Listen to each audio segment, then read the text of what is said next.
Welcome to Mahimas cooking class. In this video, I will share a traditional recipe. Kuzhalappam.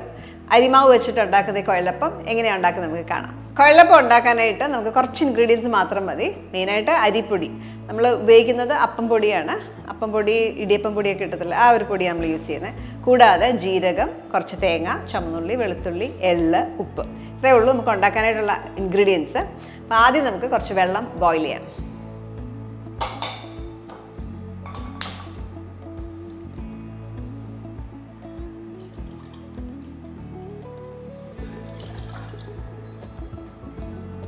ഞാനിവിടെ 1.5 cup വെള്ളമാണ് തിളപ്പിക്കുന്നത്. വെള്ളം നന്നായിട്ട് തിളച്ച് വരട്ടെ. വെള്ളം നന്നായിട്ട് തിളച്ച് തുടങ്ങി. പിന്നെ സിം ചെയ്യാനാണ്. തീ കുറച്ച് വെച്ചു. ഇനി നമുക്കൊരു ബൗളിലേക്ക് തിരുമിയ തേങ്ങ 3.5 ടേബിൾ സ്പൂൺ, ജീരകം 1/2 ടീസ്പൂൺ, 2 ചുവന്നുള്ളി, 3 വെളുത്തുള്ളി, ഇതെല്ലാം കൂടി ഇട്ട് നന്നായിട്ട് അരച്ചെടുക്കാം.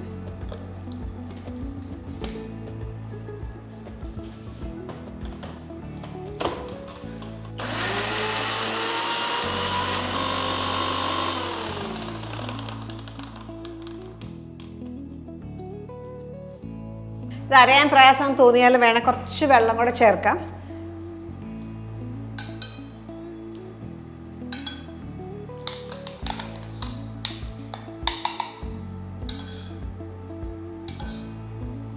ഒരു 5 ടീസ്പൂൺ വെള്ളം കൂടെ ചേർത്തു വീണ്ടും നന്നായിട്ട് അരച്ചെടുക്കാം.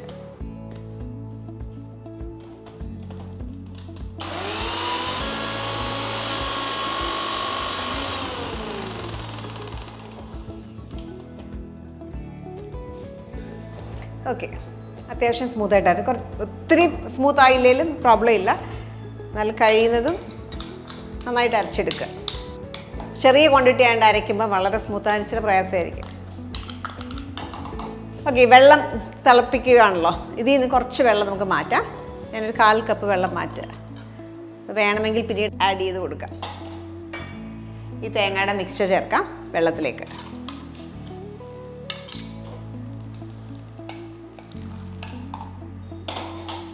നല്ലതായിട്ടും തിളയ്ക്കട്ടെ.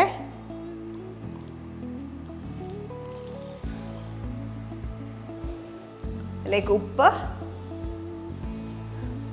ഞാനിവിടെ 3/4 ടീസ്പൂണാണ് ചേർക്കുന്നത്. ആവശ്യത്തിന് ഉപ്പ് ചേർക്കാം. ഈ സമയത്ത് ടേസ്റ്റ് ചെയ്ത് നോക്കിയാൽ മതി. തീ കുറച്ച് വെക്കാം. ഇതിലേക്ക് അരിപ്പൊടി 1 കപ്പ് അരിപ്പൊടിയാണ്. അത് ഗ്രാജുവലി ആഡ് ചെയ്യാം. ഇനി ഓഫ് ചെയ്യുക. ഫ്ലെയിം ഓഫ് ചെയ്ത് വെച്ച് പൊടി ആഡ് ചെയ്യാം. ഇതെല്ലാം കൂടെ നന്നായിട്ടൊന്ന് മിക്സ് ചെയ്യുക.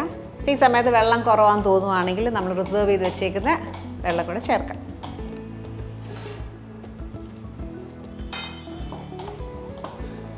അപ്പോൾ ഓരോ അരിപ്പൊടിയിലും നമ്മൾ ചേർക്കുന്ന വെള്ളത്തിൻ്റെ വ്യത്യാസം വരും കേട്ടോ. അപ്പോൾ അത് നമ്മൾ നോക്കി ചേർക്കുക. നമ്മൾ ഇടിയപ്പത്തിനൊക്കെ കഴിക്കുന്ന പോലെ ആവശ്യത്തിന് വെള്ളം ചേർത്ത് കഴിക്കുക. ഇത് ഞാനൊരു ബൗളിലേക്ക് ഇടുകയാണ് കഴിക്കാനുള്ള സൗകര്യത്തിനായിട്ട്.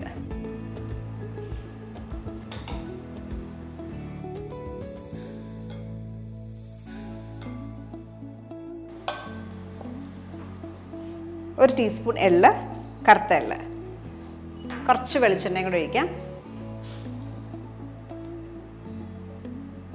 1-2 ടീസ്പൂൺ വെളിച്ചെണ്ണ ഒഴിച്ച് നന്നായിട്ട് കുഴയ്ക്കുക. ഈ ഒരു മാവ് നന്നായിട്ട് കുഴയ്ക്കണം. കുഴയ്ക്കുന്നതിലാണ് കുഴലപ്പത്തിൻ്റെ നല്ല ടെക്സ്ചർ കിട്ടുന്നത്. അപ്പോൾ ഇത് ട്രഡീഷണലി ഉണ്ടാക്കിക്കൊണ്ടിരുന്നപ്പോൾ എൻ്റെ അമ്മയൊക്കെ വീട്ടിൽ ചെയ്യുന്നത് അരി കുതിർത്ത് അത് പൊടിച്ച് വറുത്ത് വലിയൊരു പ്രൊസീജിയർ പോലെ ഒരു ഡേയിലെ പണിയാണ് ഈ കുഴലപ്പം ഉണ്ടാക്കുക എന്ന് പറയുന്നത്. വലിയ ക്വാണ്ടിറ്റി ആയിരിക്കുമല്ലോ ഉണ്ടാക്കുക. ഇപ്പോൾ നമ്മൾ ചെറിയ ക്വാണ്ടിറ്റിയാണ്. കൂടാതെ അരിപ്പൊടി വെച്ചിട്ട് ഉണ്ടാക്കുന്നുണ്ട്. വളരെ എളുപ്പത്തിൽ ഏത് വീട്ടിലും ഉണ്ടാക്കാൻ പറ്റുന്ന ഒരു രീതിയിൽ നമ്മൾ കാണിക്കുന്നത്.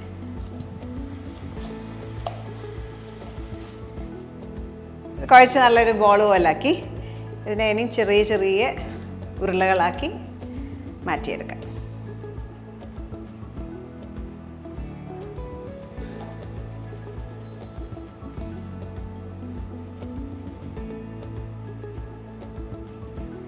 നമ്മുടെ ഈ ഡോ എപ്പോഴും കവർ ചെയ്ത് വെക്കുക. പെട്ടെന്ന് ഉണങ്ങിപ്പോവും. നമുക്കൊരു ഒന്നുകിൽ ഗ്രാൻഡ് സർഫസ് അല്ലെങ്കിൽ ഒരു പലകയുടെ പുറത്ത് വെച്ച് നന്നായിട്ടൊന്ന് ഷേപ്പ് ചെയ്തെടുക്കാം.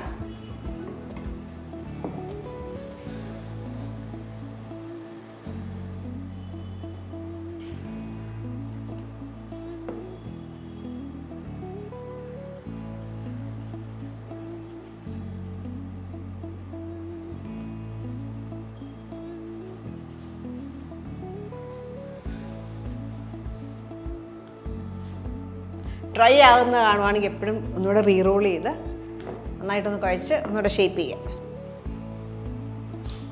ഇനി ഓരോന്നും ചെറിയ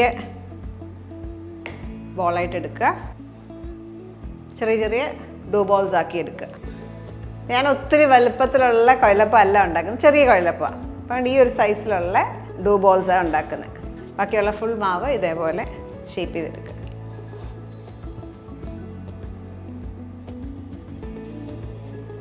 ഈ മാവെല്ലാം നമ്മൾ ഉരുളകളാക്കി മാറ്റി അടുത്തായിട്ട് നമുക്ക് ഷേപ്പ് ചെയ്തെടുക്കാം. തീരെ പ്രസ് ഉപയോഗിച്ചാണ് നമ്മൾ ഷേപ്പ് ചെയ്യുന്നത്. ഇതിനായിട്ട് ഒന്നുകിൽ വാഴയില ഉപയോഗിക്കാം, അല്ലെങ്കിൽ പാച്ച്മെൻറ്റ് പേപ്പർ, ബട്ടർ പേപ്പർ ഒക്കെ യൂസ് ചെയ്യാം. അല്ല 2 പ്ലാസ്റ്റിക്കിൻ്റെ പീസസ് ഉപയോഗിക്കാം. കുറച്ച് എണ്ണ തൂക്കാം.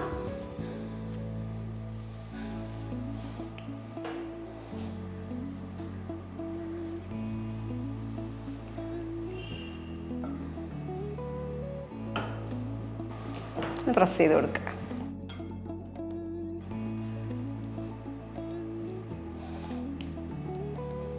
എൻ്റെ അമ്മയൊക്കെ ഇത് ഷേപ്പ് ചെയ്യുന്നത് ഓമയ്ക്ക അല്ലെങ്കിൽ കപ്പളങ്ങയുടെ ആ തണ്ട് ഉപയോഗിച്ചിട്ടാണ് ഷേപ്പ് ചെയ്യുന്നത്. അപ്പോൾ ഇപ്പം എല്ലാ വീട്ടിലൊന്നും അതില്ലാത്തതുകൊണ്ട് ഞാൻ കൈ വെച്ചിട്ടാണ് ചെയ്യുന്നത്.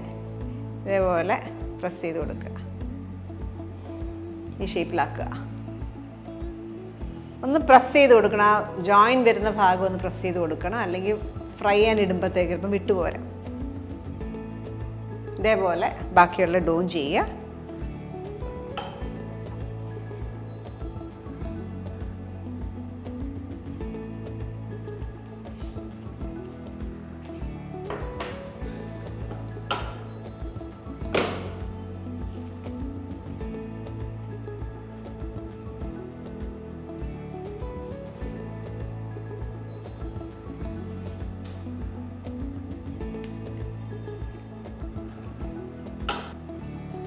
അപ്പോൾ തീരെ കനം കുറഞ്ഞാൽ നമ്മൾ ചിലപ്പോൾ എണ്ണയിലേക്ക് ഇടുമ്പോൾ അതിൻ്റെ ഷേപ്പ് അങ്ങ് നല്ലൊരു ഷേപ്പ് കിട്ടാണ്ട് വരും. ആ കുഴൽ നന്നായിട്ട് കിട്ടാണ്ട് വരും. ഇച്ചിരി കട്ടി വേണം, എന്നാൽ ഒരുപാട് കട്ടിയും പാടില്ല. ആ ഒരു മീഡിയം പരുവത്തിൽ എടുക്കുക. കുഴലപ്പം എല്ലാം നമ്മൾ ഷേപ്പ് ചെയ്തു. അടുത്തായിട്ട് ഇത് ഫ്രൈ ചെയ്തെടുക്കാം. ഞാൻ കോക്കനട്ട് ഓയിലാണ് യൂസ് ചെയ്യുന്നത്.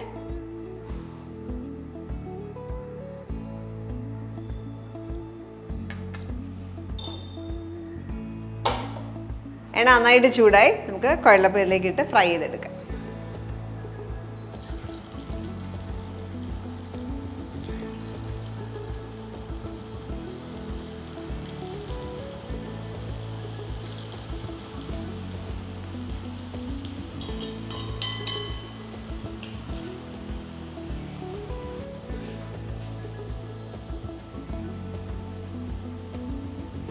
അത് ശരിക്കും പറഞ്ഞാൽ കുറച്ച് കുഴലപ്പം കൂടി ഇടാം, വല്ലാണ്ട് പൊടിയായിരിക്കാനായിട്ട്. ഒത്തിരി ക്രൗഡ് ചെയ്ത് ഞാൻ ഇടാറില്ല.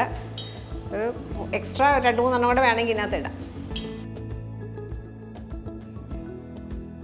കുഴലപ്പം ഒരു ലൈറ്റ് ബ്രൗൺ കളറായി നന്നായിട്ട് മൂത്തു. ഈ സമയത്ത് എണ്ണയിൽ നിന്ന് മാറ്റാം.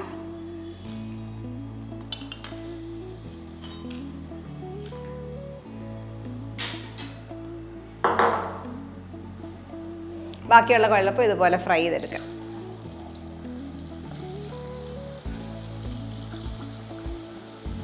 എണ്ണയിലേക്ക് ഇടുമ്പോൾ എപ്പോഴും നമ്മൾ ആ ജോയിൻ ചെയ്ത ഭാഗം അടിയിലേക്ക് പോകുന്ന രീതിയിൽ ഇടുക.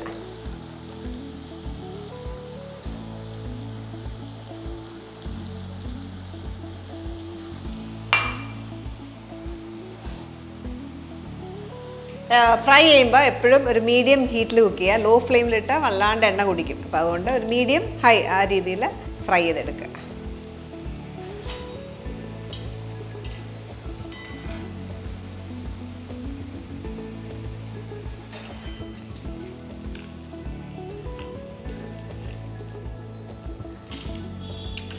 ഇത് നോക്കിക്കഴിഞ്ഞാൽ നല്ലതായിട്ട് പൊള്ളിയിട്ടുണ്ട്. നല്ല ക്രഞ്ചി ആയിട്ടാണ് കിട്ടിയേക്കുന്നത്. ആ കുഴലപ്പം ഉണ്ടാക്കുമ്പോൾ എപ്പോഴും ശ്രദ്ധിക്കേണ്ടത് നമ്മൾ ആ കുഴയ്ക്കുമ്പോൾ നന്നായിട്ട് കുഴയ്ക്കുക, നല്ല സ്മൂത്ത് ഡോ ആക്കുക. പിന്നെ നേരത്തെ ഒത്തിരി ബൾക്കായിട്ടൊക്കെ ഉണ്ടാക്കി വെക്കണം. എപ്പോഴും ഇതേപോലെ നിർത്തി വെക്കുക. നമ്മളിങ്ങനെ ഫ്ലാറ്റാക്കി ഇടത്തില്ല, എപ്പോഴും ഇങ്ങനെ നിർത്തി വേണം കുഴലപ്പം സ്റ്റോർ ചെയ്ത് വെക്കാനായിട്ട്. അതായത് ഫ്രൈ ചെയ്യുന്നതിന് മുമ്പായിട്ട് അറേഞ്ച് ചെയ്ത് വെക്കണം. എപ്പോഴും ഇതേപോലെ വെക്കുക. അല്ലെങ്കിൽ നമ്മൾ ഫ്രൈ ചെയ്യുമ്പം ആ ഷേപ്പ് നന്നായിട്ട് കിട്ടാണ്ട് വരും കിടത്തിയിടുവാണെങ്കിൽ.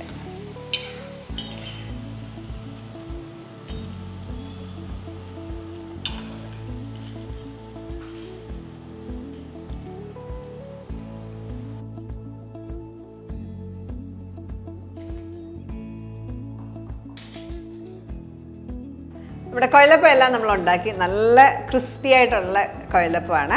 അപ്പം നോക്കിക്കഴിഞ്ഞാൽ നല്ല വേണ്ട ഇതേപോലെ നല്ല ക്രഞ്ചിയാണ്, നല്ല പുള്ളിയ കുഴലപ്പമാണ്.